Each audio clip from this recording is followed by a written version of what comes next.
Bapak Ibu yang dikasihi Tuhan. Shalom. Haleluya. Saya percaya dimanapun kita berada, kita tetap bersuka cita dalam Tuhan. Amin. Kita mau datang kepada Tuhan hari ini, kita mau naikkan syukur kita kepada Tuhan. Mari kita berikan syukur kita yang terbaik kepada Tuhan. Terima kasih Tuhan, terima kasih Bapa. Kami bersyukur ya Tuhan buat hari ini ya Tuhan. Kalau kami boleh ada Tuhan sebagaimana kami ada ya Tuhan. Itu semua Tuhan karena kebaikan-Mu ya Tuhan. Itu semua karena pemeliharaanmu yang sempurna bagi kami ya Tuhan. Terima kasih Tuhan, terima kasih buat hari-hari yang boleh kami lewati ya Tuhan.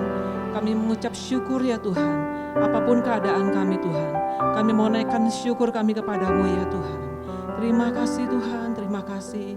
Sebab Engkau baik Tuhan. Bahwasanya untuk selama-lamanya kasih setiamu ya Bapa. Terima kasih Bapa, terima kasih. Kami percaya Tuhan. Engkau Allah yang menjadi pemenuh bagi kami ya Tuhan. Engkau Allah yang menjadi Tuhan sumber kekuatan kami. Engkau Allah yang menjadi sumber pengharapan kami ya Tuhan. Kami tidak takut Tuhan akan apapun ya Tuhan. Sebab kami berjalan bersama dengan Engkau ya Tuhan.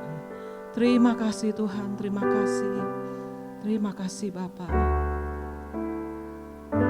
Haleluya. Mari kita katakan tak usah ku takut. Tak usah ku takut.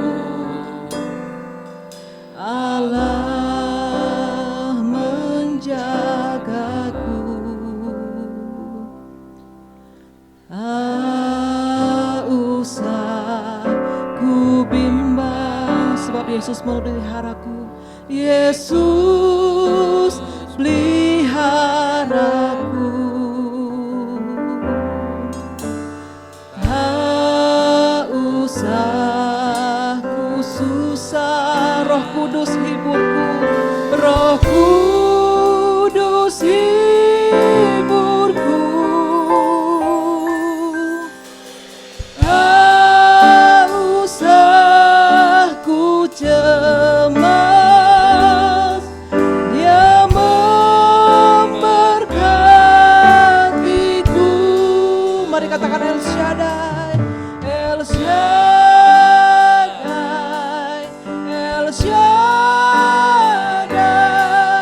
Allah Maha Kuasa. Sebab Dia besar, Dia besar, Dia besar. El Shaddai mulia, El Shaddai, El Shaddai, Allah Maha Kuasa. Berkatnya berlimpah, El Shaddai. Mari yakinkan dirimu, katakan tak usah ku takut. Tak usah ku takut. Amin Tuhan. Allah menjagaku. Tak usah ku bimbang, sebab Yesus memelihara kita. Yesus peliharaku. Amin Tuhan. Tak usah ku susah, sambil Roh Kudus menghibur setiap kita. Kudus hiburku. Tak usah ku cemas, tak usah ku cemas.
lebih besar ya Tuhan dari segala sakit penyakit ya Tuhan.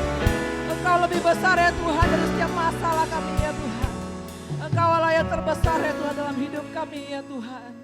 Terima kasih Tuhan. Ini pengucapan iman kami Tuhan kepadamu ya Tuhan. Kami mau percaya ya Tuhan. Kami mempunyai iman yang teguh ya Tuhan. Bahwa kami bersama dengan Allah yang besar. Dan tidak ada yang dapat kami takutkan dalam hidup ini. Sebab kami bersama dengan Kau Tuhan. Terima kasih Tuhan, terima kasih. Kami mau lebih lagi Tuhan memuji, menyembah-Mu Tuhan. Menaikkan pujian bagi-Mu ya Bapa. Haleluya, di dalam nama Yesus. Amin.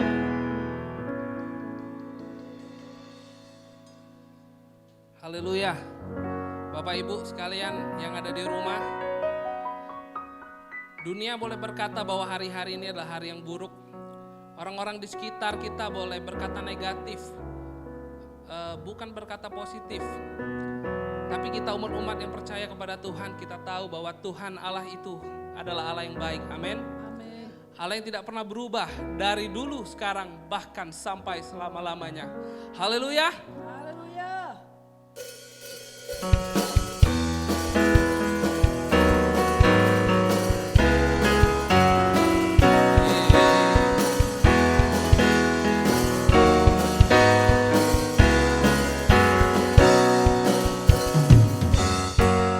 Allah itu baik, sungguh baik bagiku.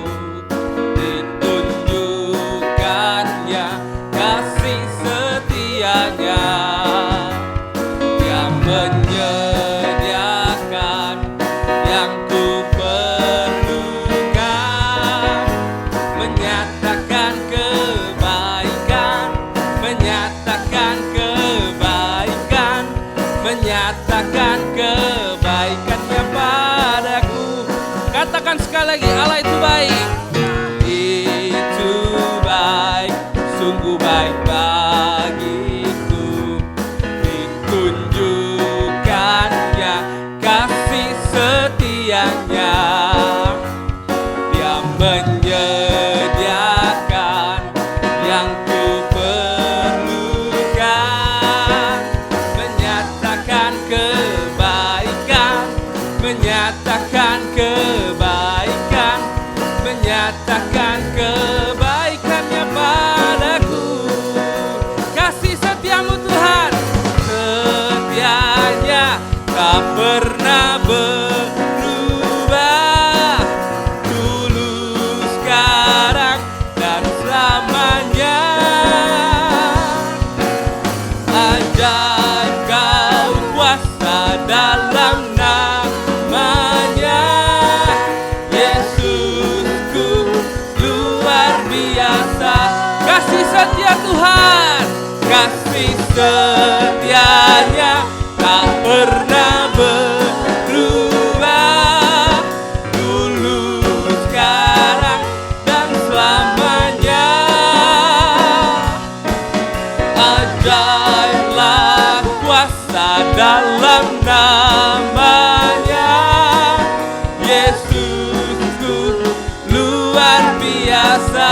Yesus luar biasa. Yesusku luar biasa. Yesusku luar biasa. Haleluya. Haleluya. Kita mau masuk lebih dalam lagi Amin. dalam hadirat Tuhan. Mari Bapak Ibu dimanapun kau berada, Tuhan ada. Apapun kesulitan yang kau hadapi saat ini, Tuhan punya cara untuk menyelesaikannya. Amin. Dan cara Tuhan tidak ada seorang pun yang tahu. Terima kasih Tuhan. Kita angkat pujian ini dengan penuh iman.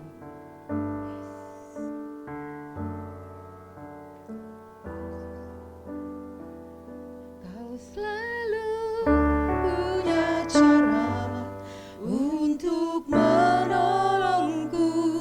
Kau selalu punya jalan keajaibanmu. Kau dahsyat dalam segala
selalu punya cara untuk menolongku.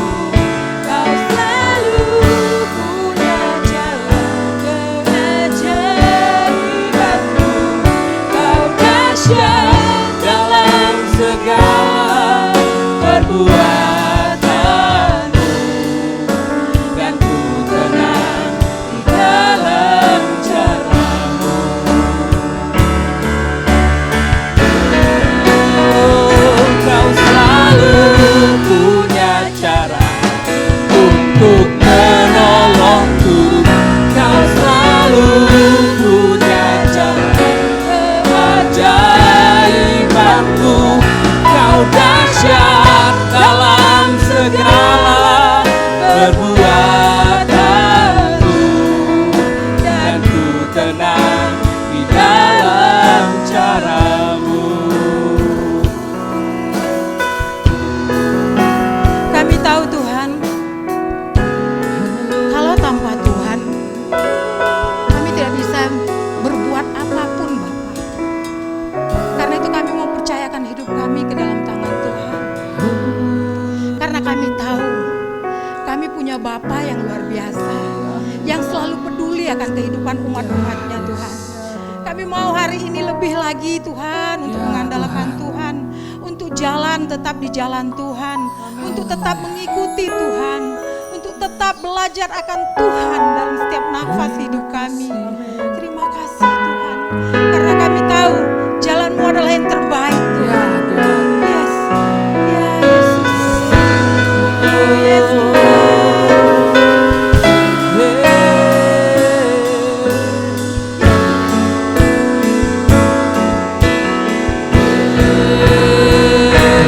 Selalu punya cara untuk menolongku. Kau selalu punya jalan keajaibanmu. Kau dahsyat dalam segala perbuatanmu, dan ku tenang di dalam caramu. Dan ku tenang di dalam caramu.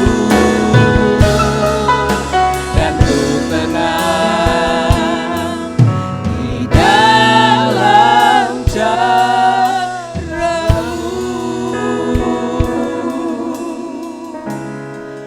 terima kasih Tuhan. Terima kasih. Kini kami mau siapkan hati kami untuk kami lebih lagi mengenal jalan-jalan melalui kebenaran firman-Mu Tuhan. Engkau mengurapi hamba-Mu Tuhan yang akan menyampaikan kebenaran firman. Setiap hati anak-anak Tuhan dimanapun mereka berada, ada kuasa Tuhan dan kuasa Roh Kudus yang melawat mereka Bapa. Hingga perubahan-perubahan kehidupan kami semakin lebih lagi mengikuti dan semakin dekat akan karakter Yesus. Terima kasih Tuhan. Hati kami siap untuk mendengarkan kebenaran firman-Mu. Berfirmanlah Bapa. Dan setiap kita yang siap menerima kebenaran firman, bersama kita katakan, Amin. Shalom pagi Bapak Ibu. Kita bersyukur, berterima kasih kepada Tuhan. Kalau hari ini kita masih boleh lagi berkumpul, bertemu, beribadah bersama-sama. Nah, kita mau kembali belajar kebenaran firman Tuhan. Saya akan melanjutkan apa yang sudah kita terima sama-sama di minggu pertama, dan kemarin di minggu kedua juga saya sampaikan di ibadah ruang Sakura yang jam 8 dan juga yang sore. Karena hari-hari ini kita mau belajar supaya kita mempunyai fondasi yang benar untuk apa yang sedang kita kerjakan hari-hari ini, yaitu berbicara tentang ibadah sejati dan pertemuan ibadah. Nah, berbicara tentang ibadah sejati, saya sudah katakan bahwa itu adalah hidup kita seutuhnya menjadi persembahan yang tidak bercacat celah kepada Tuhan. Artinya hidup kita sehari-hari yang dapat dilihat orang. Karena seperti Matius pasal 5 ayatnya yang ke-16 katakan bahwa biarlah perbuatan baikmu dilihat semua orang, dan Bapamu di surga dipermuliakan. Karena itu juga yang Tuhan mau di dalam karya keselamatan. Di dalam Efesus pasal yang kedua ayat 8 sampai 10 jelas firman katakan, karena iman kita diselamatkan. Tetapi setelah kita diselamatkan, Tuhan mau kita hidup di dalam perbuatan baik yang Tuhan sudah sediakan. Nah, itu adalah ibadah yang sejati, menjadi ibadah yang berkenan kepada Tuhan. Jadi hidup kekristenan kita bukan lagi hanya sekedar menjadi orang yang punya agama Kristen, tapi kita memang menjadi Kristen. Bapak Ibu tentu masih ingat apa arti Kristen, Bapak Ibu? Pengikut Kristus. Nah, jadi kalau kita menamakan diri Kristen, artinya kita pengikut Kristus, artinya apa yang Kristus lakukan, itu yang kita lakukan. Yang setuju katakan amin. Nah, itulah ibadah yang sejati. Nah, tetapi berbicara tentang pertemuan ibadah, oke, boleh ke slide saya. Ini kamera sudah hidup ya. Karena hari ini saya cuma khotbah 1 kali. Kalau nggak kerekam, minggu depan kalian suruh khotbah. Oke, kembali di dalam Ibrani pasal yang ke-10 ayat yang ke-25. Mulai saja di situ slide saya. Karena saya akan menyambung khotbah yang saya sampaikan minggu yang pertama, yaitu berbicara tentang pertemuan ibadah. Sekali lagi Ibrani 10 ayat 25 katakan, janganlah kita menjauhkan diri dari pertemuan-pertemuan ibadah kita seperti dibiasakan oleh beberapa orang, tetapi marilah kita saling menasehati dan semakin giat melakukannya menjelang hari Tuhan yang mendekat. Nah, jadi kita tahu sama-sama hari-hari ini adalah hari-hari yang sudah semakin mendekat kedatangan Yesus kali yang kedua. Dan firman Tuhan katakan, sebab itu janganlah kita menjauhkan diri dari pertemuan-pertemuan ibadah. Nah, minggu lalu saya sudah jelaskan bahwa hidup yang menjadi ibadah yang sejati itu sangat mungkin terjadi. Yang pertama tentu karena ada Roh Kudus yang Tuhan sudah berikan dalam hidup kita, yang akan menuntun kita kepada seluruh kebenaran, ya. Tapi hal yang kedua adalah kita butuh komunitas, supaya kita boleh sama-sama bertumbuh bersama-sama semakin serupa dengan Kristus. Nah, makanya firman Tuhan katakan, janganlah kita menjauhkan diri dari pertemuan ibadah kita seperti yang dibiasakan oleh beberapa orang. Minggu lalu saya sudah jelaskan banyak alasan yang bisa dipakai oleh orang untuk membiasakan diri meninggalkan pertemuan ibadah. Baik itu karena sibuk bekerja, baik karena hobi, ataupun karena situasi hari-hari ini. Tapi minggu lalu atau 2 minggu yang lalu, kalau bagi jemaat Anggrek saya sudah jelaskan. Nah, Bapak Ibu mungkin boleh lihat lagi khotbah saya di channel YouTube kita. Nah, hari ini sekali lagi saya mau mengingatkan, kalau kita berbicara tentang kedatangan Yesus kali yang kedua, saya sudah jelaskan paling tidak secara garis besar ada 3 penafsiran. Seperti yang saya sampaikan minggu lalu, ada 3 penafsiran tentang akhir zaman berkaitan dengan masa aniaya, yaitu tribulation. Yaitu ada pre-tribulation, ada middle tribulation, ada post-tribulation. Nah, ini semua bersifat penafsiran. Jadi ada yang belajar dan menafsirkan bahwa sebelum masa antikris, gereja akan disingkirkan. Tapi ada juga yang katakan masanya itu ada 7 tahun dan di tengahnya gereja baru disingkirkan. Tapi ada juga yang mempercayai setelah masa antikris baru gereja akan diangkat.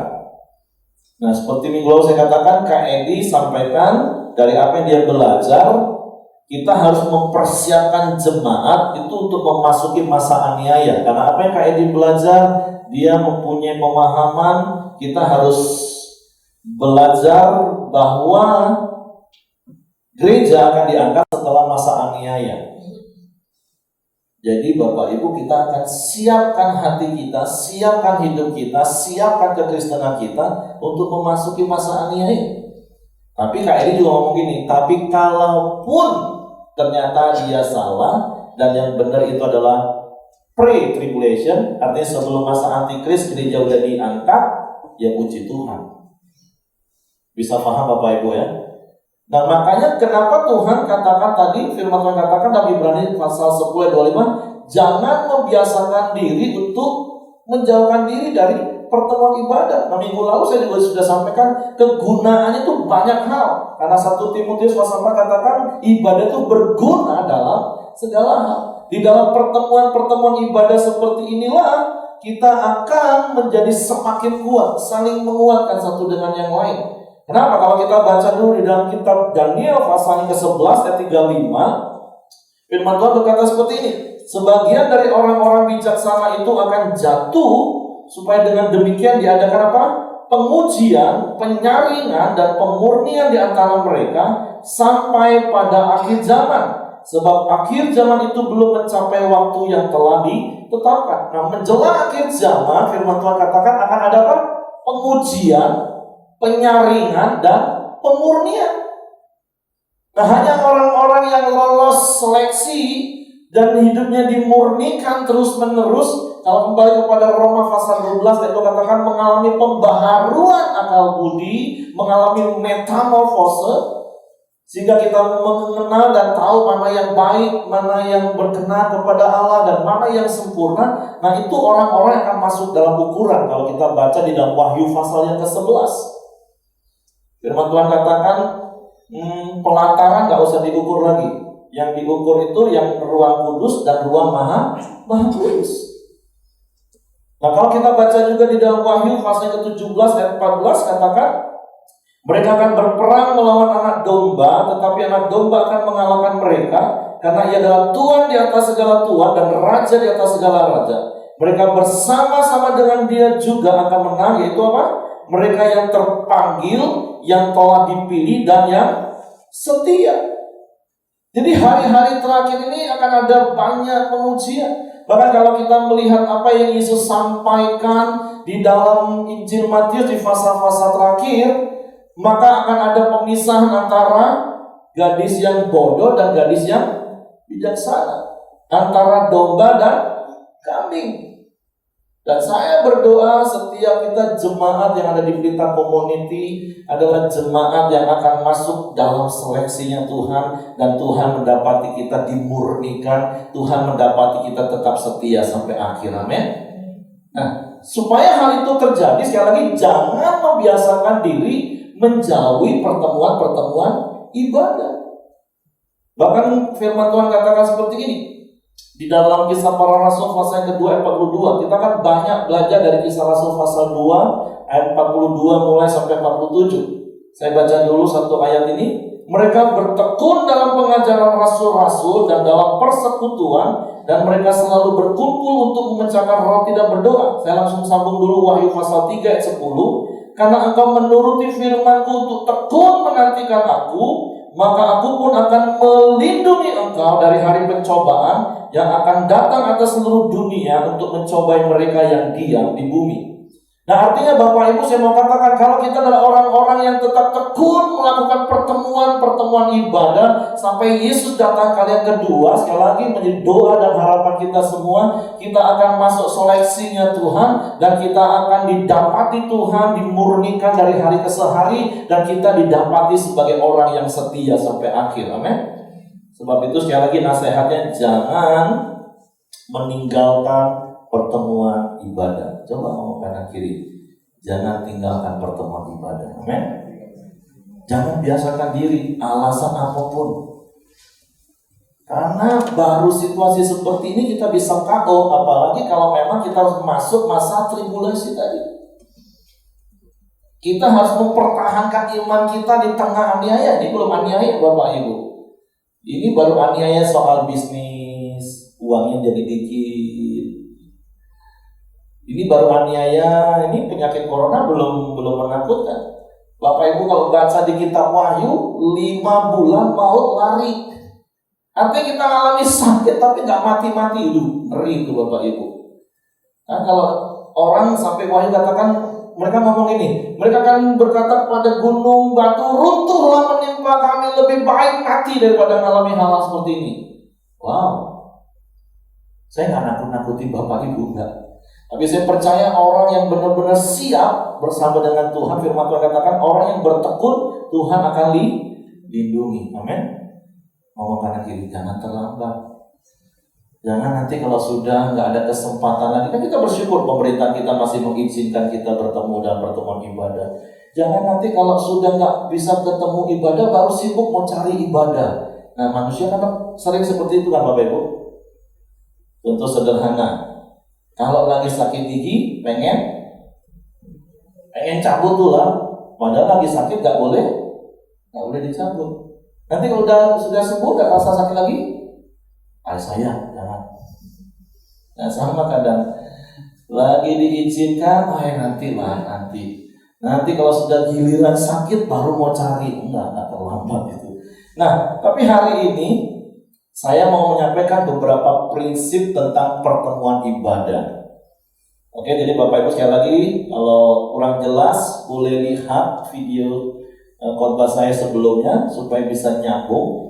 Karena hari ini saya hanya ingin menyampaikan beberapa prinsip kebenaran firman Tuhan seputar pertemuan ibadah. Ada 3 hal paling tidak ingin saya sampaikan.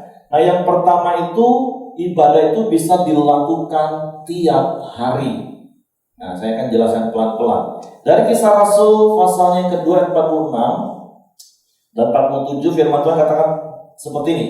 Dengan bertekun dan dengan sehati mereka berkumpul tiap-tiap hari dalam bait Allah. Mereka memecahkan roti di rumah masing-masing secara bergilir dan makan bersama-sama dengan gembira dan dengan tulus hati sambil memuji Allah, dan mereka disukai semua orang.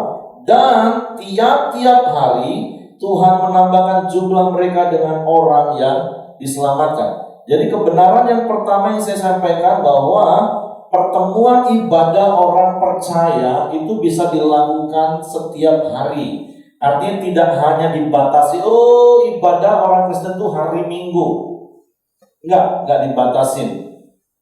Tapi saya mau juga katakan kenapa kalau begitu orang Kristen selama ini ibadahnya hari Minggu. Tentu ada alasan kenapa bapak-bapak gereja kita memutuskan untuk ibadah itu hari Minggu. Tapi sekali lagi dari kebenaran firman Tuhan, gereja mula-mula mereka tidak dibatasin hari. Karena seperti Paulus katakan kepada jemaat di Kolose pasal 2 itu bukan 22, Kolose pasal 2 ayat 16, karena itu janganlah kamu biarkan orang menghukum kamu mengenai makanan dan minuman atau mengenai hari raya, bulan baru ataupun hari Sabat. Jadi kita bukan lagi orang yang harus terpatok pada satu hari. Kalau bukan hari itu nggak boleh. Contoh kalau di perjanjian lama Sabat. Nah yang namanya Sabat ya hari Sabat. Nggak bisa dibuat di hari yang pertama minggu itu, hari kedua minggu itu, enggak. Tetapi jemaat mula-mula firman Tuhan tadi katakan tiap-tiap hari mereka bisa berkumpul, mereka bisa pertemuan ibadah. Jadi kita nggak dipatokin satu hari. Nah, tetapi kan pertanyaan gini, kenapa gereja selama ini ibadahnya hari Minggu? Nah, tentu ada alasan. Dan ini yang jadi alasan. Tapi sekali lagi bukan harus hari Minggu. Tidak. Pertemuan ibadah orang percaya bisa dilakukan mau hari Senin, Selasa, Rabu, Kamis, Jumat, Sabtu, Minggu. It's okay. Itu tidak masalah. Nah, tapi kenapa selama ini hari Minggu? Kalau kita baca di dalam Matius pasalnya yang ke-28 ayat yang pertama, setelah hari Sabat lewat menjelang menyingsingnya fajar pada hari pertama minggu itu, pergilah Maria Magdalena dan Maria yang lain menengok kubur itu, dan hari pertama dari satu minggu itu adalah hari Minggu. Kalau kita di Indonesia kan sudah rasanya minggu itu hari terakhir kan. Sebenarnya hari pertama satu minggu itu adalah hari Minggu. Dan kenapa orang-orang Kristen selama ini ibadah hari Minggu? Karena hari Minggu itu adalah hari kebangkitan Yesus, ya makanya mereka ibadah hari Minggu. Nah, alasan yang kedua, karena hari Minggu itu hari Jadi kalaupun hari ini kita melakukan pertemuan ibadah masih hari Minggu, it's okay. Tapi itu jangan ngomong kalau nggak hari Minggu nggak sah. Nah itu yang nggak boleh Bapak Ibu. Atau seperti paradigma lama, kalau nggak ibadah hari Minggu rasanya ada sesuatu yang kurang. Nah, makanya beberapa tahun yang lalu, bahkan sampai hari ini kita sudah ada pertemuan ibadah hari Sabtu. It's okay. Nah, kita berharap ke depan karena ruangan kita yang semakin sempit, sementara jemaat yang mau beribadah semakin banyak, kita udah sepakati kita open setiap hari. Mau hari apapun, mau ibadah di tempat ini, silahkan untuk melakukan pertemuan ibadah. Jadi itu alasan mengapa selama ini hari Minggu orang Kristen beribadah. Tapi kebenaran yang pertama yang harus kita mengerti bahwa pertemuan ibadah orang percaya itu bisa dilakukan setiap hari. Amin. Karena yang penting bukan hari apa Bapak Ibu, terus berapa lama atau mau dikemas seperti apa pertemuan ibadah tersebut, tetapi tentunya tidaklah salah kita mengemasnya secara baik dengan sikap hati yang benar untuk kemuliaan nama Tuhan seperti yang sudah kita lakukan selama ini. Nah, pelan-pelan saya akan jelaskan karena sampai hari ini mungkin masih ada yang masih bingung. Seperti apa sih pertemuan ibadah new normal itu? Nah, pelan-pelan lah kita belajar karena memang merubah sebuah paradigma itu gak gampang Bapak Ibu ya. Tapi kebenaran yang pertama adalah bahwa pertemuan ibadah orang percaya itu boleh dilakukan kapan saja. Tidak terikat hanya pada hari Minggu. Mau hari Senin kita pertemuan ibadah boleh, mau hari Selasa boleh, mau hari Rabu, Kamis, Jumat, Sabtu boleh. Mau setiap hari kalau memang kita mau silahkan. Tapi tentu hari ini kan kita sibuk kerja, urus ini, urus itu. Ya paling tidak. Nah, hal yang kedua berkaitan dengan itu, ini yang kita sepakati bahwa skala pertemuan ibadah yang disebut pertemuan ibadah yang kita tidak boleh tinggalkan tadi, ada 3 skalanya, yaitu pertemuan kecil, pertemuan ibadah kecil. Itu yang mungkin dari mulai bulan 6 kemarin kita mulai dengar new normal komsel. Nah, saya sarankan bagi jemaat yang belum tertanam di komsel, segeralah bergabung dengan salah satu komsel yang sudah ada. Kenapa? Seperti minggu lalu saya juga katakan, di dalam pertemuan skala sedang seperti apa yang kita lakukan, apalagi di dalam protokol kesehatan seperti ini, ada beberapa hal esensi yang mungkin kita nggak bisa lakukan, padahal itu harus dilakukan di dalam pertemuan ibadah. Contohnya bertekun dalam persekutuan, ada ikatan, ada keakraban, ada kesehatian. Nah, bulan depan saya akan sampaikan secara lebih detail lagi. Tapi kalau di dalam komsel yang hanya beberapa keluarga, kan kita bisa punya persekutuan yang lebih erat. Nah, terus skala yang lebih besar itu adalah pertemuan besar, skala besar. Itu mungkin nanti kalau Natal, seluruh jemaat kita kumpul, berapa ratus orang, berapa ribu kumpul, atau Paskah, atau ulang tahun gereja. Itu kalau masih bisa dilakukan dan masih diizinkan oleh pemerintah kita.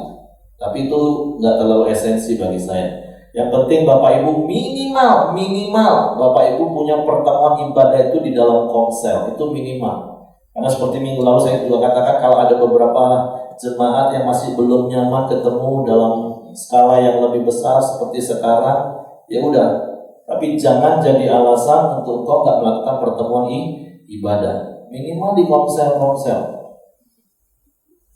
Makanya kalau ada rumah-rumah yang sudah siap untuk kita bertemu di dalam pertemuan ibadah skala kecil komsel, sangat welcome. Tapi kalau memang masih belum siap rumahnya terima tamu, malah saya kontak satu jemaat, Pak, security di pos di perumahan kami nggak terima tamu.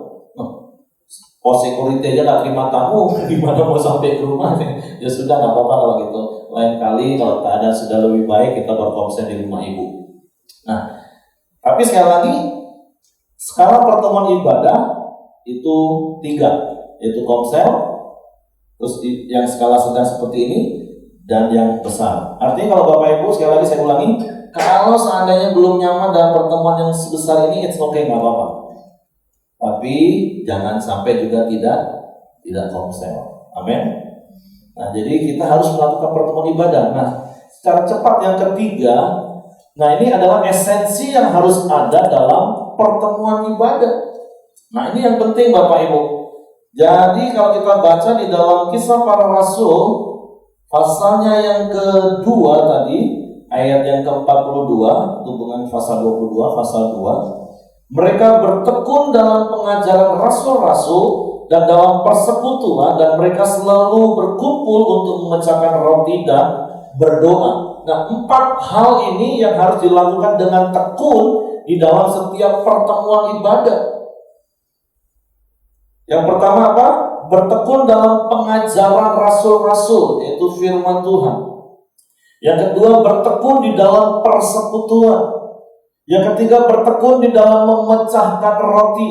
Yang ketiga, bertekun di dalam doa. Nah, tentu di dalamnya ada pujian, penyembahan, ada manifestasi karunia roh. Nah, artinya kita mau bangun pertemuan ibadah kita kembali kepada esensinya, Bapak Ibu.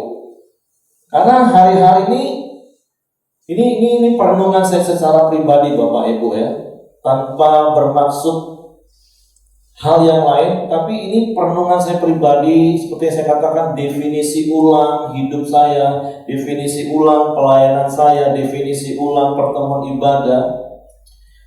Yang saya lihat sepertinya pertemuan-pertemuan ibadah sebelum pandemi ini, 4 hal ini bukan menjadi hal yang esensi, yang diutamakan, tapi justru hal-hal yang lain.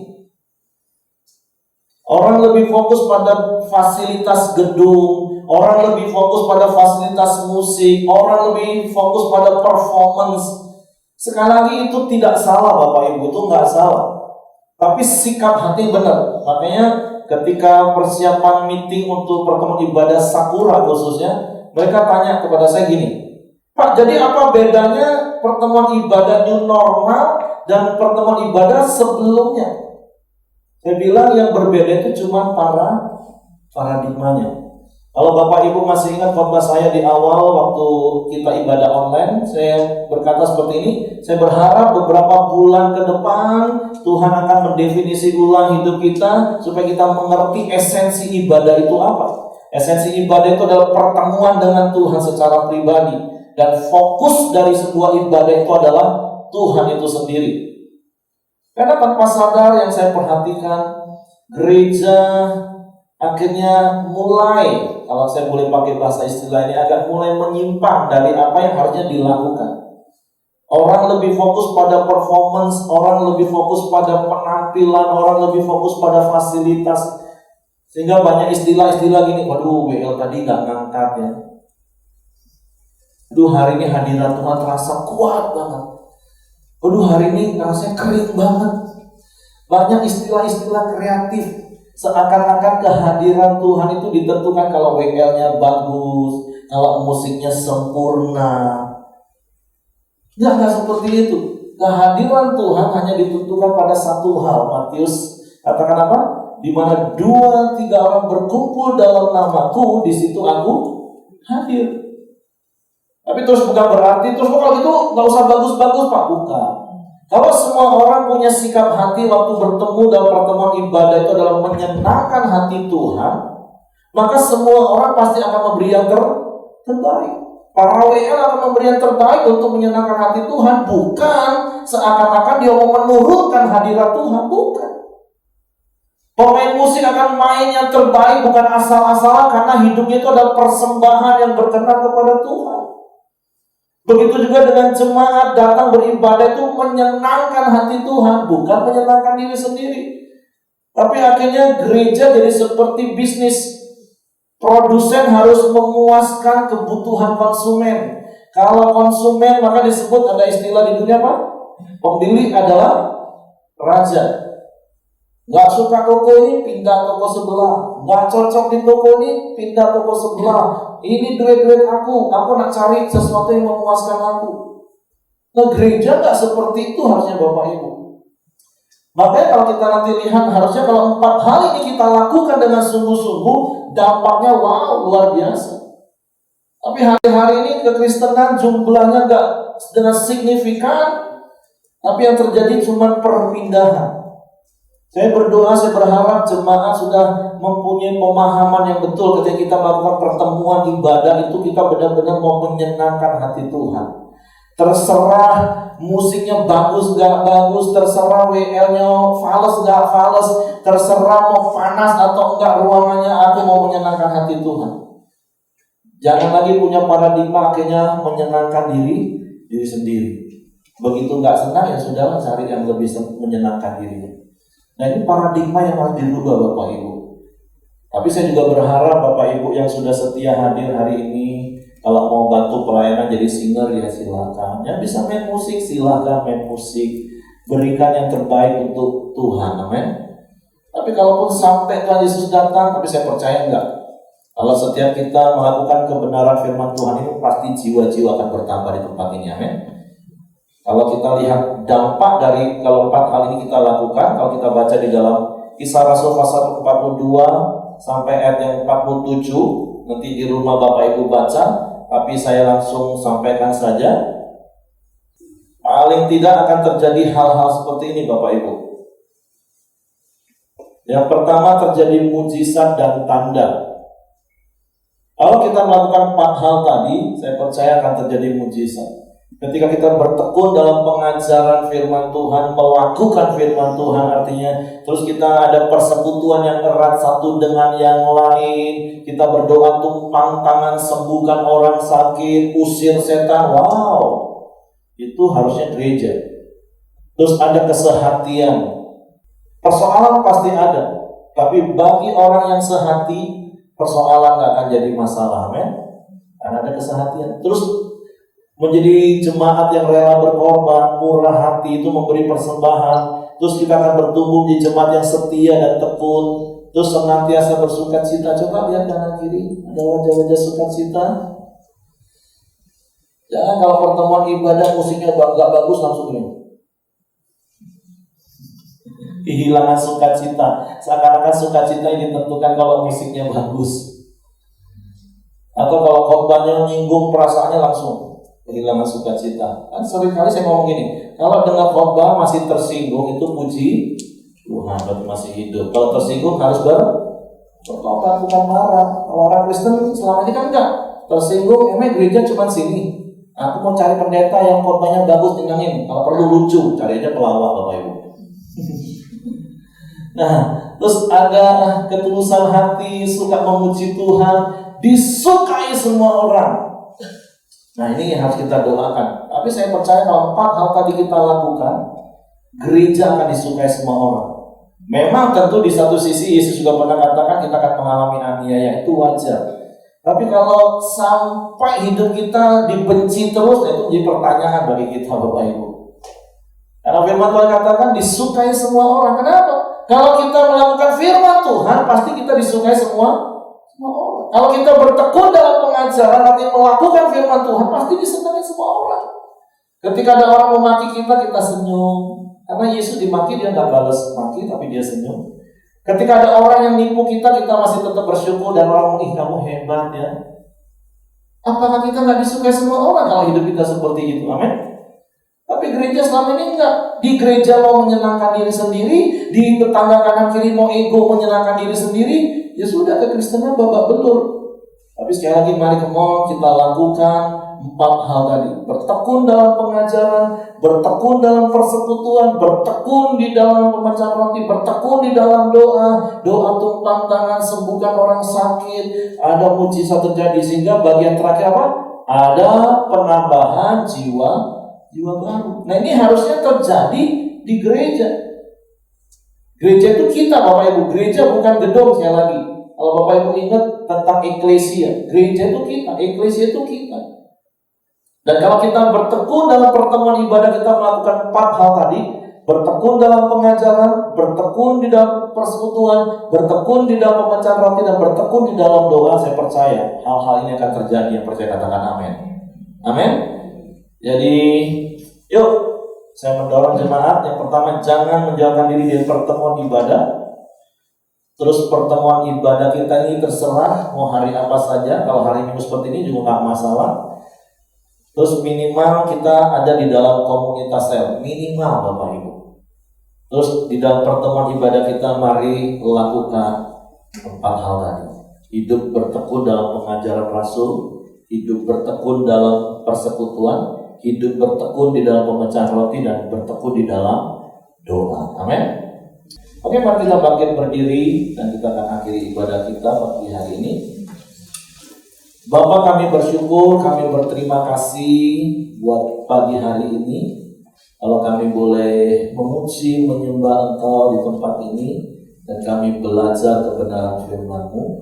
Tuhan, kami mau tekun terus melakukan pertemuan-pertemuan ibadah sampai Engkau datang kali yang kedua.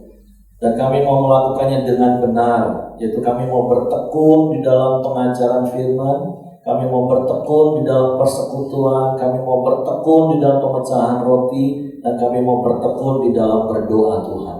Supaya Engkau dipermuliakan melalui hidup kami, Engkau dipermuliakan melalui komunitas kami, dan ketika Engkau ditinggikan, Engkau akan menarik semua orang datang kepadamu. Tuhan, terima kasih buat pagi hari ini. Kalau sebentar kami akan berpisah satu dengan yang lain. Bapa, aku percaya firman-Mu digenapi hari ini, bahkan seumur hidup kami.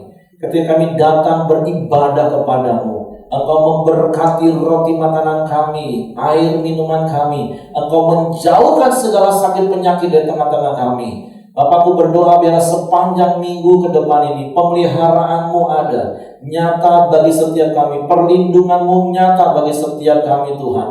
Bapa, berkati setiap usaha pekerjaan umat-Mu. Tuhan, pelihara hidup mereka, dan biarlah hidup mereka disukai semua orang, karena setiap kami hidup dalam kebenaran firman-Mu. Tuhan, terima kasih, biarlah kemurahan-Mu, kebajikan-Mu mengikuti kami seumur hidup kami. Mari jemaat, arahkan hatimu dan tanganmu, dan terimalah berkat Tuhan. Kiranya kasih karunia Bapa, damai sejahtera dari Yesus Kristus, serta pimpinan persekutuan Roh Kudus menyertai kita sekalian mulai hari sampai Maranatha. Dia Yesus datang kali yang kedua, di dalam berkat nama Tuhan Yesus Kristus. Semuanya terima berkat, berkatakan amin. Selamat pagi dan Tuhan memberkati.